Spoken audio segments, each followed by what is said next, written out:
어느 날 한 아버지가 아들한테 물었습니다. 아들아, 넌 커서 뭐가 되고 싶니? 물었더니 아들이 딱 한다는 말이 대통령이요 하라고 해요. 뜻밖의 흐뭇한 대답에 아버지가 얼마나 기분이 좋았던지 아들을 쓰다듬어 주면서 칭찬하는 가운데 한 가지 아들에게 물었습니다.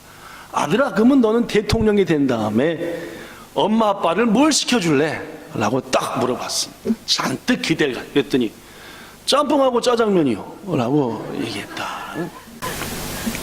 그렇습니다, 여러분. 오늘날 모든 부모들은 그렇지 않지만 극히 적은 일부 부모들은 자식들을 향했던 수고에 대한 대가를 자녀들로부터 얻어야 되겠다라고 생각하시는 부모들도 조금은 있습니다. 심지어 어떤 부모는 자신들이 못다 이룬 꿈을 자녀를 통해서 이루어야 되겠다라고 해가지고 자식은 전혀 그 꿈에 관심 없는데 닥달을 합니다. 심지어 드라마 등을 보면은 어떤 부모는 자기의 한을, 부모의 한을 자식을 통해서 풀어보려고 자식한테까지 그 한을 불어넣습니다. 내가 어떻게 살아온지 아냐 아들아. 그래갖고 자식에게까지 자신의 한을 물려줘서 뭔가 얽매여 살게 하는 그런 부모도 조금은 있습니다. 여러분, 물론 이러한 부모님들의 태도는 결코 하나님이 기뻐하시는 자녀 양육의 모습이다 라고 말하기는 어려울 것입니다. 여러분들에게 오래전에 한번 소개한 글에 아버지가 아들에게 주는 삶의 지혜라는 글이 있습니다. 그 글 중에 이런 부분이 있습니다. 아들아, 너도 자녀를 키우면서 네 자식들한테 효도를 너무 기대하지 말아라. 나도 너를 키우면서 네가 웃는 모습을 보면서, 네가 자라가는 모습을 보면서 이미 효를 다 받았다. 물론입니다. 대부분의 우리 부모님들은 자식을 잘 키운 것으로 만족합니다. 이만큼 자라난 것이 얼마나 아름답고 키워나가는 가정에서 행복했던 것들이 얼마나 기쁘고 그것으로 기뻐하고 감사. 그럼에도 불구하고 이미 앞에서 조금 얘기한 대로 극히 일부 부모들은 자식들로부터 무언가 받아야 되겠다, 뭔가 혹 누려야 되겠다라는 기대감을 가지고 있는 것도 사실입니다. 사랑하는 여러분, 물론 자식이 부모한테 효를 다하는 것은 하나님이 분명 우리에게 명하시는 매우 중요한 가르침입니다. 고로 자녀된 우리들은 부모님께 최선을 다해, 온 힘을 다해 효를 다해야 합니다. 에베소서 6장 1절부터 3절에도 하나님께서는 이렇게 말했습니다. 자녀들아, 주 안에서 너희 부모를 순종하라. 이것이 옳다.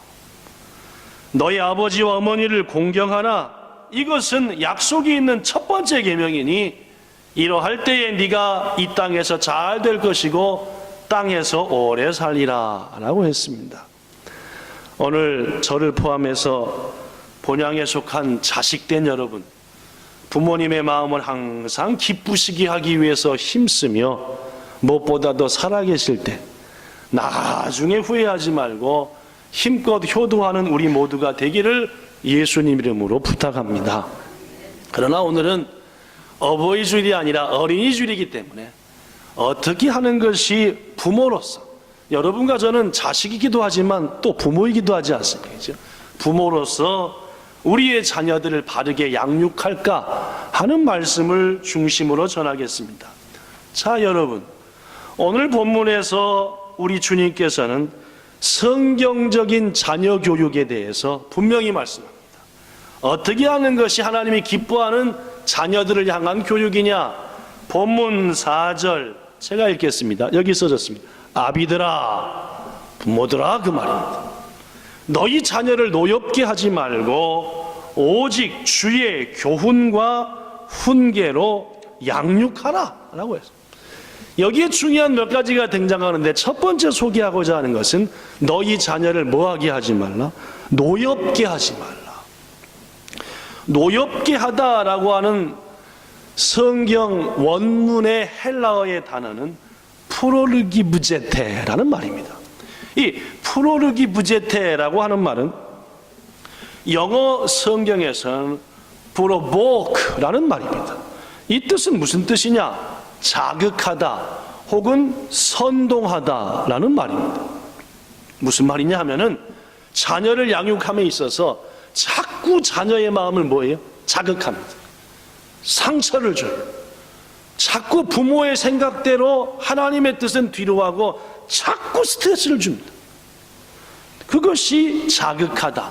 또한 선동하다라는 말은 아까도 말씀드렸지만 극히 일부 부모는 자신이 못다 이룬 꿈을 누굴 통해서? 자식을 통해 이루려고 자꾸 자식에게 나름대로의 가치관을 막 이른바 선동한다는 말입니다. 결국 자녀를 노엽게 하지 말라라고 하는 말은 하나님의 뜻이 아닌 잘못된 부모의 생각으로 자식을 자극하거나 힘들게 하거나 잘못된 꿈과 비전으로 자식을 엉뚱한 것으로 이끌지 말라라는 말의 뜻이라 할 수 있습니다. 무엇보다 우리 부모들은 자식들에게 말조심을 해야 합니다. 대다수 부모들이 자식을 자기 거라고 생각합니다. 저도 그런가 모르겠습니다. 그러다 보니까 말을 자식에게 함부로 할 적이 많습니다. 회개하는 마음으로 전합니다. 오래전에 미국의 한 여성지가 부모에게, 아니 어머니한테 향하는 이런 글을 썼습니다. 어머니가 조심해야 될 5가지 말. 우리 한국의 국민일보에서 이 글을 소개했고 저는 여러분들에게 소개합니다. 왜 그런 말을 하면 안 되는지에 대한 설명까지 달아서 국민일보에서 소개했습니다. 첫째, 어머니가 조심해야 될 첫 번째 말. 내가 널 왜 낳는지 모르겠다. 이거 안 된답니다. 널 볼 때마다 널 낳았다는 것 자체가 기가 막히다. 이것은 자녀에게 삶의 의미를 빼앗아가는 가장 저주스러운 말이다라고 우리 한국의 신문에서는 설명을 달았습니다. 둘째, 넌 왜 딴 애랑 틀리냐? 남들 다 하는데 넌 왜 못하니? 이른바 다른 아이들과의 비교입니다. 자녀가 가장 부모한테 반감을 많이 가진 거, 부모한테 확 하고 반감이 생기는 거, 무조건 첫 번째로 비교를 합니다. 남들하고 다 하는데 너 왜 그따위냐? 이런 거 말이에요. 셋째, 너 지금 몇 살인데 그러냐? 너 지금 나이가 몇 살인데 그따위로 하냐? 뭐 이런 말입니다. 저도 우리 애들한테 가끔씩 첫 번째, 두 번째, 세 번째 말 다 해본 것 같기도 한 느낌이 없지 않아 많은데, 여하튼 그렇습니다. 자녀에게 나이를 거론하고 정신연령을 거론하면 그 자식은 비관주의자가 된답니다. 네 번째, 이 바보 멍충아. 이거 절대 어머니가 자식한테, 아버지가 자식한테 해서는 안 된 말. 부모로부터 바보, 멍청이라는 말을 듣고 자란 아이는 자신감이 없다고 합니다. 난 멍충이야. 마지막 5번째, 시끄러. 제발 엄마를 괴롭히지 마. 엄마가 지금 얼마나 골치 아픈지 압니다.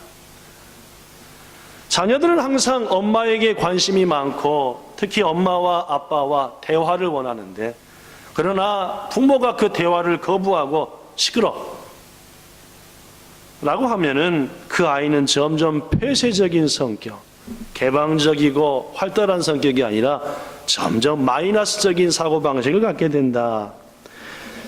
그 신문은 계속해서 이렇게 썼습니다. 자녀들의 성격과 인격을 형성하는데 가장 큰 영향을 미치는 사람은 다름 아닌 어머니와 아버지입니다. 부모는 자녀의 첫 번째 스승입니다. 부모로부터 희망적이고 사랑스러운 말을 듣고 자란 자녀는 성격이 밝고 깊은 생각을 합니다. 즉 인격적인 부모가 인격을 갖춘 자녀를 만든다는 것이다 라고 글을 썼습니다. 성도 여러분, 물론입니다. 오늘 저는 부모로서 어떻게 자식을 바로 양육하는가에 대한 말씀을 드리기도 하지만은 새롭게 본향을 찾은 아직 믿음 어린 성도들에게 대해서도 동일할 것입니다. 자녀의 성격과 인격을 형성하는 데 가장 큰 영향을 미치는 것은 어머니이며 부모이며 새로운 성도들에게 신앙의 영향을 미치는 것도 저와 여러분이다 그 말입니다. 참으로 사랑스러운 우리 자녀들에게 좋은 스승이 되시고 좋은 믿음의 본이 되셔서 우리의 자녀들을 주님 보시기에 아름다운 자녀로 만들어가는 저와 여러분 되기를 예수님 이름으로 축원합니다. 오늘 본문이 제시하는 자녀 양육의 기본 원리 분명합니다.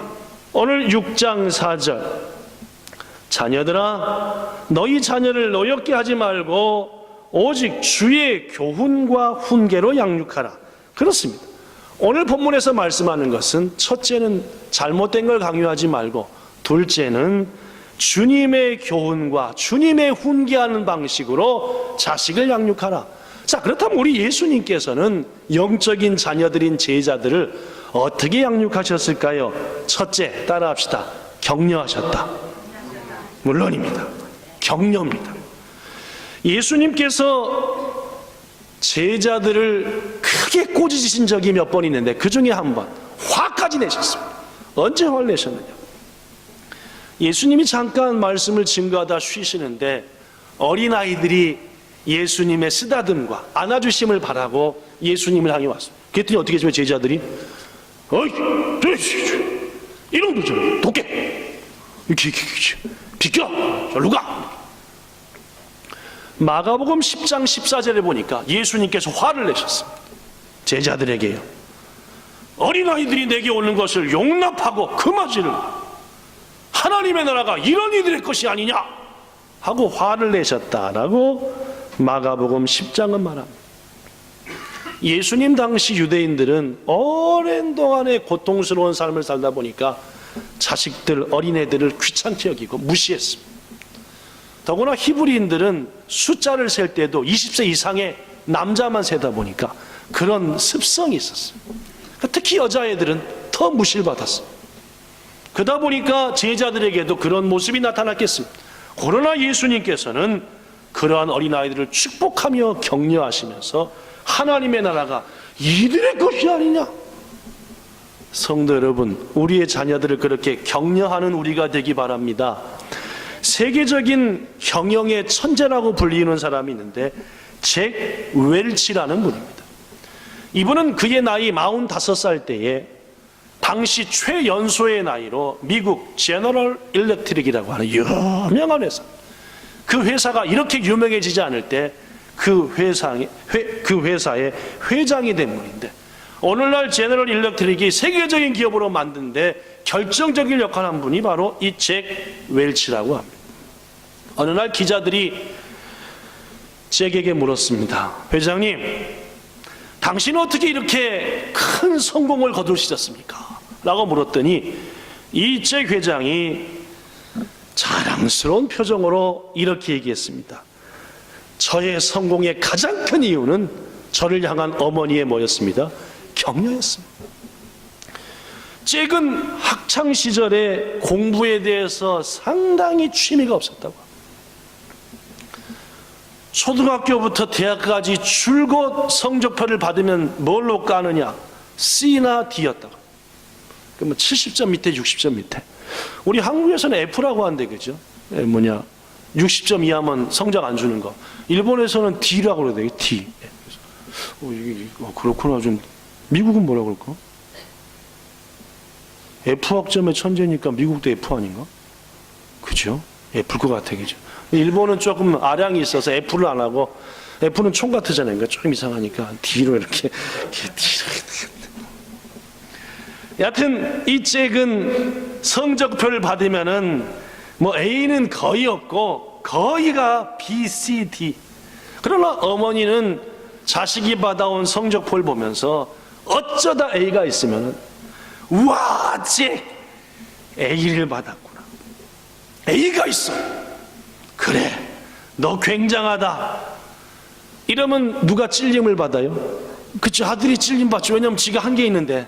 그래서 엄마 이게 C, D로 쫙 깔아버렸잖아요 라고 얘기하면은 어머니 하는 말이, 아니야, 여기 A가 있잖아. B하고 C, D는 보지도 않으면서 너한테 A가 있는 것을 보니까 잭, 너는 A를 받을 수 있는 실력은 갖추고 있는 거야. 실력을 갖고 있어 하면서 막 격려했다는 말이에요.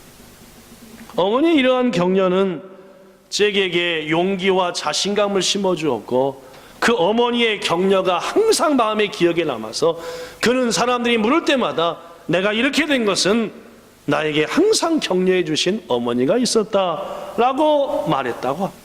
더구나 잭 웰치는 어릴 때 특히 말을 더듬었다고 합니다. 하루는 친구들이 잭을 있는 대로 비웃었습니다. 말 더듬는다고. 울면서 들어왔습니다.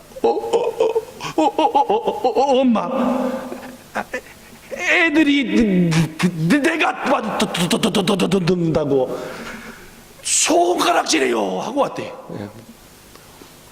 그때 어머니는 잭을 안으면서 이렇게 말했다고 합니다.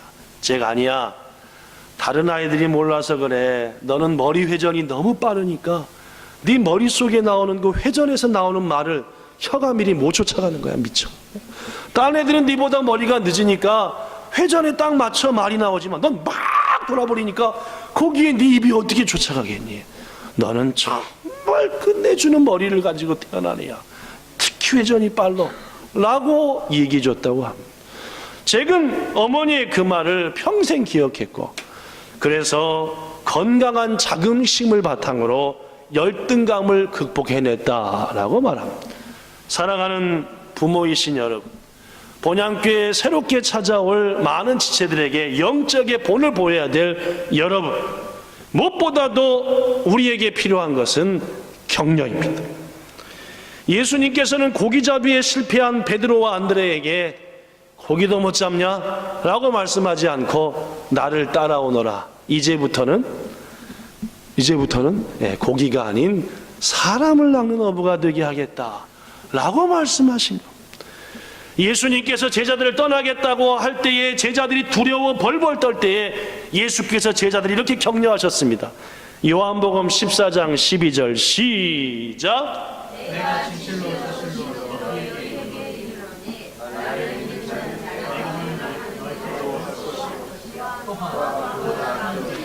두려워하지 말아라.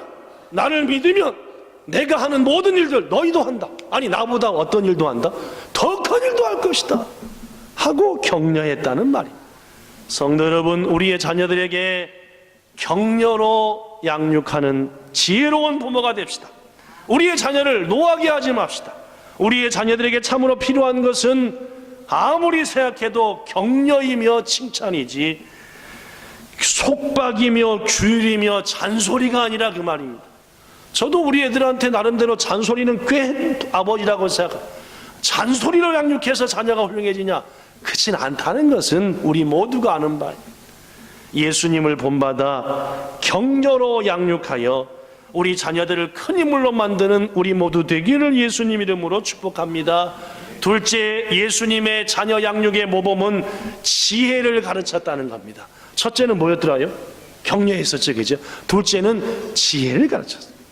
예수님은 제자들을 세상에 보내면서 이렇게 말씀했습니다. 보라, 내가 너희를 보내는 것이 양을 이리 가운데 보내는 것 같구나. 그러므로 너희는 뱀같이 지혜롭고 비둘기같이 순전하라. 그렇습니다. 무엇보다 예수님은 우리들이 지혜롭기를 바라셔서 자꾸 지혜로운 말씀을 가르쳐 주셨습니다. 어느 날 바리새인들이 예수님을 올가매려고 찾아와 물었습니다. 예수여, 당신 생각에는 어떤지 우리한테 말해보소서. 가이사한테 세금을 바치는 게 옳습니까? 안 옳습니까? 그래서 가이사는 로마의 황제를 말합니다. 로마 황제한테 세금 바치는 게 옳소 안 옳소? 라고 물어봤습니다. 예수님을 시험하기 위한 난처한 질문입니다. 왜냐? 당시 예수님이 있는 유다 나라는 로마의 식민지였습니다. 그러므로 당연히 로마의 식민지에 있는 이들은 로마 정부에 뭘 바쳐야 돼요? 세금을 바쳐야 됐습니다. 그런데 일반 유다 백성들은 로마 신한, 로마의 황제한테 세금 바치는 것은 하나님이 기뻐하지 않는 일이다. 더구나 우리의 것을 뺏어가는 착취이다 해서 대다수 유다민들은 세금 바치는 것은 아주 나쁜 것으로 여겼습니다. 그러니까 세리, 마태라든지 레위가 얼마나 나쁜 그 삭개오 같은 사람들이 그런 걸 받았겠어요. 그치? 아주 천대받았다. 그러니까 지금 바리새인이 와서 세를 바치는 게 옳으냐 안 옳으냐, 로마 정부한테 바치라고 하면은 누구를 배신하는 것이요? 유다 민족들, 가난한 백성들의 마음에 상처를 주는 것이요. 바치지 말라 하면 누구한테 대항하는 거예요? 지금 로마 정부한테 대항하는 거니까 이렇게 말하기도 어렵고 저렇게도 말하기도 어렵고. 그때 예수님이 하신 유명한 말이 있습니다. 그죠? 하나님의 것은, 가이사의 것은 가이사에게 바치라 라고 말씀합니다. 이른바 지혜를 가르쳐 주신 것입니다. 어느 날 한 여인이 가늠하다 현장에서 붙잡혔습니다. 질질질질 끌려왔죠. 사람들이 말합니다. 예수여, 모세의 율법에 이런 여자는 돌로 쳐 죽이라고 했는데 당신은 어떻게 하겠습니까? 역시 곤란한 대답입니다. 돌로 쳐 죽이라 라고 한다면 그토록 사랑을 외쳤던 예수님이 별 수 없이 사람을 죽이라고 했구나. 더구나 아까도 얘기했지만 로마의 식민지였기 때문에 사형은 누구만 판결할 수 있느냐? 로마 정부에 속한 사람만이 할 수 있으니까 죽여라 했다가는 로마 군인을 데리고 와서 제가 죽이라 그랬어 하면 살인 교사체가 되는 거예요. 그렇다고 죽이지 말라 하면은 모세 율법에 죽이라는 것을 죽이지 말라 했으니까 율법을 어기는 자가 되니 이러기도 어렵고 저러기도 어렵고. 그러나 예수님은 지혜를 가르쳐 주셨습니다. 뭐라 하셨죠? 누구든지 죄 없는 자가 먼저 돌로 치라. 어떻게 했습니까? 이제까지 예수님과 여인을 쳐다봤던 그들의 눈이 자기를 봤지요? 시선이 바뀌어졌습니다. 보니까 뭐요? 도저히 저 여인을 칠 수 있는 용기가 없었고 도망갔어. 이른바 지혜의 말씀으로 가르친 겁니다. 사랑하는 성도 여러분, 우리도 예수님을 본받아 이런 지혜의 말씀으로 자식에게 가르쳐 줍시다. 잘 먹어라, 잘 살아라, 어떡하라. 이거보다 더 중요한 것은 지혜를 가르쳐줘요. 앞에서 여러분에게 소개했던 아버지가 아들에게 보내는 삶의 지혜라는 글에 여러 가지 글이 있어서 몇 가지 소개합니다. 첫째, 아들아, 약속 시간 늦는 사람하고는 절대로 동업하거나 함께하지 말라. 약속을 지키지 않는 사람은 거의 모든 약속을 안 지킨다. 시간을. 둘째, 식당 가서 맛있는 음식을 먹었느냐 아들아? 반드시 메모로 주방장에게 참 맛있었습니다 글을 남겨봐라. 주방장은 너의 그 글로 인해 너무 기뻐할 것이고 너는 그 식당을 찾을 때마다 최고의 요리를 맛볼 것이다. 하나님의 말씀을 부지런히 공부해라. 너가 혹 요한복음을 깨우친다면 하나님은 반드시 너를 높이실 것이다. 어떤 아버지가 하는 말입니다. 자식한테 가까운 친구라도 남의 말을 전하는 사람에게는 절대로 네 속마음을 드러내지 말라. 그가 너의 소문을 나쁘게 내는 자이다. 밥을 먹고 난 다음에는 꼭 빈 그릇을 설거지통에 갖다가 놓고 물을 부어놔라. 너의 엄마는 너로 인해서 기분이 좋아질 것이고 너의 여자친구의 엄마는 너를 최고의 사위로 여길 것이며 너의 아내는 무엇보다 너로 인해 행복해할 것이다. 남자분들 밥 먹고 설거지통에 갖다 물 부어놓으십니까? 잘해요? 네. 양말은 반드시 펴서 세탁기 속에 넣어라. 소파 밑에서 도나츠가 된 양말을 흔드는 싸나운 아내를 너는 평생 보지 않을 것이다 라고. 네. 내가 하는 지금 결정이 눈앞의 행복을 위한 것인지 먼 날의 행복을 위한 것인지 판단하고 결정하라. 5년 이상 쓸 물건이라고 한다면은 아들아, 너의 가진 경제적 능력 안에서 가장 좋은 것을 사라. 그게 너에게 전략하는 방법이다. 9번째, 무엇보다 오줌 누울 때에는 바짝 다가서거라. 남자가 흘리지 말아야 될 것이 있다면 눈물만 있는 게 아니다. 주집사님 너무 좋아하시는 마지막 10번째, 연락이 거의 없던 이가 찾아와 친한 척하면 10중 8구는 너한테 돈을 빌리기 위함이다. 분명하게 NO라고 말해라. 자칫 돈도 잃고 마음도 상하고 친구도 잃는다. 친구가 혹 돈이 필요하다면 되돌려받지 않아도 될 한도 내에서 주어라. 그러나 주기 전에 먼저 네 형제나 부모 가족에게 그렇게 했는가 반드시 생각하거라 라는 그러한 말을 했습니다. 무척이나 어떤 믿음의 사람이 쓴 글이지만은 자식한테 좋은 지혜를 가르쳤다고 생각합니다. 본향에 속한 성도 여러분, 부모 여러분, 우리들도 지금부터 적읍시다. 우리 자녀들에게 어떤 지혜로움을 가르쳐줘야 될까? 예수님을 본받아 지혜를 가르칠 때에 우리의 자녀들은 참으로 아름다운 자녀로 성장할 것을 믿습니다. 마지막 세 번째, 예수의 자녀 교육의 본은 분명히 복음을 가르치셨습니다. 복음이 뭡니까? 예수만이 영원한 생명의 길이다 라는 것입니다. 예수님은 제자들에게 말합니다. 내가 곧 길이요 진리요 생명이니 나로 말미암지 않고는 아버지께로 올 자가 없다라고 말합니다. 미국에 라이언 화이트라는 소년이 있었습니다. 13살 때 병이 걸려 수혈을 받는 수술을 했는데 그만 수혈받은 피가 문제가 돼서 13살에 에이즈에 걸렸습니다. 후천성 면역 결핍증이라고 하는 죽는 병이지. 그러나 화이트는 자신이 죽는 것을 알면서도 원망하지 않았고 부모, 형제도 의사도 항상 친절한 모습을 보이며 웃음으로 그들을 위로했습니다. 이러한 사실이 방송 매체를 통해서 온 미국에 전해지자 많은 사람이 감동을 받았고 이 화이트 라이언에게 글도 쓰고 편지도 쓰고 선물도 보냈습니다. 당시 대통령이었던 로널드 레이건이라고, 내 이름이 부인이 낸시라고 하는 꽤 할아버지 된, 몇 년 전에 돌아가셨는가 아직 살아계신 거 모르겠어요. 그분도 방문을 했고 몇 해 전에 돌아간 마이클 잭슨도 이 라이언 화이트를 방문해서 위로했다고 합니다. 결국 라이언은 5년이 지난 18살 때에 하나님의 부름을 받게 됐습니다. 아버지가 죽어가는 아들 라이언에게 이렇게 말합니다. 아들 라이언아, 미안하다. 나는 너에게 더 이상 아무것도 해줄 것이 없구나. 아빠가 더 이상 어떤 것을 너에게 줄 수 없음을 용서해다오.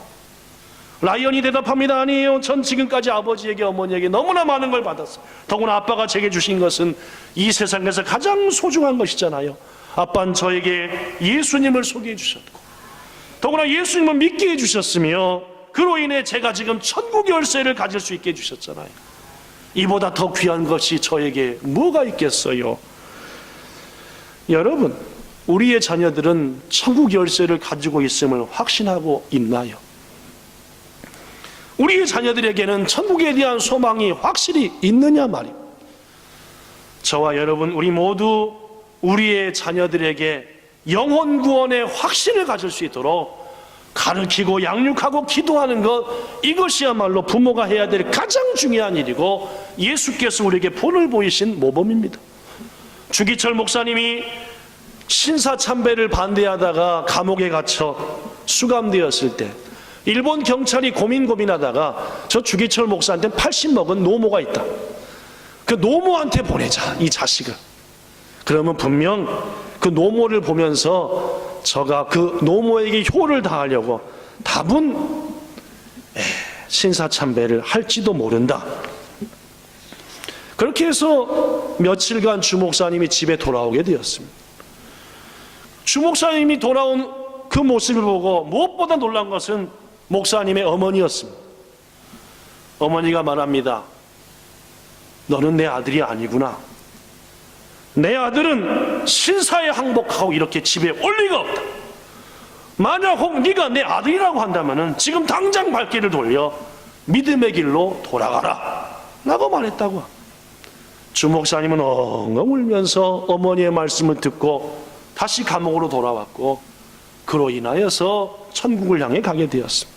사랑하는 성도 여러분, 자식들이 믿음의 길로 바로 가는지를 가장 깊이 앞서 세워줘야 될 사람은 바로 여러분과 저인 부모들이다라는 말입니다. 십자가의 길을 걸으시던 예수님이 엉엉 울며 자신을 따르던 여인들을 향해서 이렇게 말씀하지 않았습니까? 여인들아, 나를 위하여 울지 말고 너와 너의 자녀들을 위하여 울라라는 말. 왜냐하면 자녀들의 믿음이 아직까지 천국을 소유하지 못했기 때문에. 여러분, 이 시대는 부모의 간절한 눈물 없이 자녀들을 바른 신앙으로 양육하기가 참으로 어려운 시대입니다. 지금부터 30년, 40년 전만 해도 교회만 데려다 놓으면 자식들이 믿음이 자라기도 하고 했는데, 요새는 교회만 데려다서 자라느냐? 어려운 시대, 눈물로 자식들에게 하나님을 전해야만이 비로소 우리 자녀들이 믿음 안에 사는 시대가 돼버리고 말았다는 말. 부디 우리의 믿음의 선배들의 본을 본받아 자식들에게 하나님의 나라와 영원한 생명을 깨우쳐 줄 수 있는 그러한 부모 되기를 예수님 이름으로 축원합니다. 말씀 마칩니다.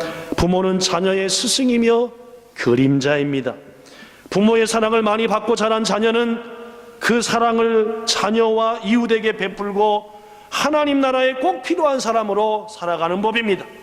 특별히 예수님의 사랑과 믿음으로 양육된 자녀는 반드시 하나님의 손에 붙들려 이 어두운 세상에 소금이 되고 빛이 될 줄로 믿습니다.